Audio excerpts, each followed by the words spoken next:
Bom dia, boa tarde ou boa noite a todos. Meu nome é Roberto Rezende Amaral e eu vou dar uma parte do novo curso de Direito Administrativo do Trilhante. Começamos então pelas origens históricas. O direito administrativo ele surge junto com o Estado de Direito, na segunda fase do Estado moderno, que a gente chama do Estado liberal, aquele marcado pelos direitos negativos, aquela primeira fase dos direitos. O marco histórico é o da Revolução Francesa, de 1789. Então, o Estado de Direito se traduziu originalmente na conjugação de 4 postulados, que são o da tripartição dos poderes, o da generalização do princípio da legalidade, o da universalidade da jurisdição e o do monopólio da violência.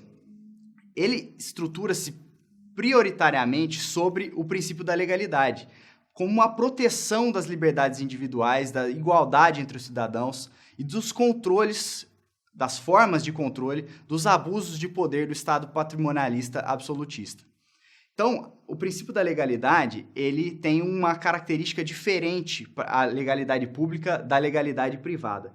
A legalidade privada é aquela em que o cidadão é autorizado a fazer tudo aquilo que a lei não o proíbe. Diferentemente, o administrador público ele só pode fazer aquilo que a lei o autoriza. O direito administrativo, ele, diferentemente de outros ramos da tradição romanística continental, do civil law, ele não teve a sua origem em codificações, mas numa formação jurisprudencial do Conselho de Estado francês. O Conselho de Estado francês ele já existia desde a formação da Primeira República, porém, somente com a lei de 24 de maio de 1872 é que ele adquiriu a capacidade de proferir decisões soberanas. Essa capacidade é uma concretização do princípio da separação dos poderes, em que o poder executivo ele atraiu para si a competência para julgar suas próprias lides. O marco disso é o arrêt Blanquot, que é uma afirmação da competência administrativa do Conselho de Estado.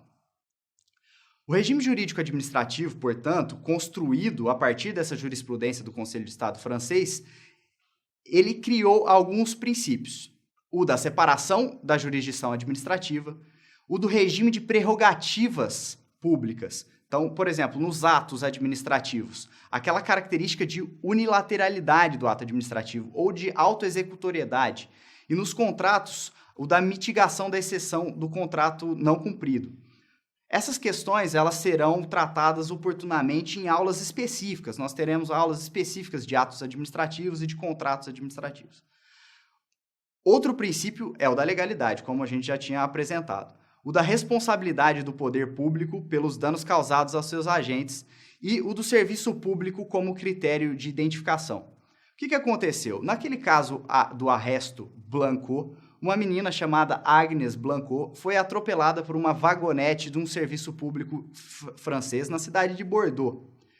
Disso, o Conselho de Estado proferiu uma decisão dizendo que, na prestação de um serviço público, quando um agente do Estado causar dano a outro, a responsabilidade de indenizar é do Estado e não do agente, diferindo da responsabilidade civil comum. Então, a conjugação desses princípios, ela forma um caráter derrogatório do direito privado, um regime de especialidade do direito público, em que, havendo a participação do Estado, cumprindo a sua função administrativa, aplicar-se-á o regime jurídico administrativo. Então, o direito administrativo ele surge num momento de superação daquele Estado patrimonialista pré-revolucionário. O modelo de administração patrimonialista, ele se caracterizava por ser uma exceção, uma extensão do poder do patrimônio do governante, confundindo o público e o privado. Por exemplo, não havia uma distinção de bens públicos e bens privados, por exemplo. Tudo era do Estado, tudo era do rei. Então, a substituição desse modelo ela é acompanhada pela construção dessa nova administração em um novo modelo de administração, que é o modelo burocrático weberiano, que nós veremos na próxima aula. Muito obrigado.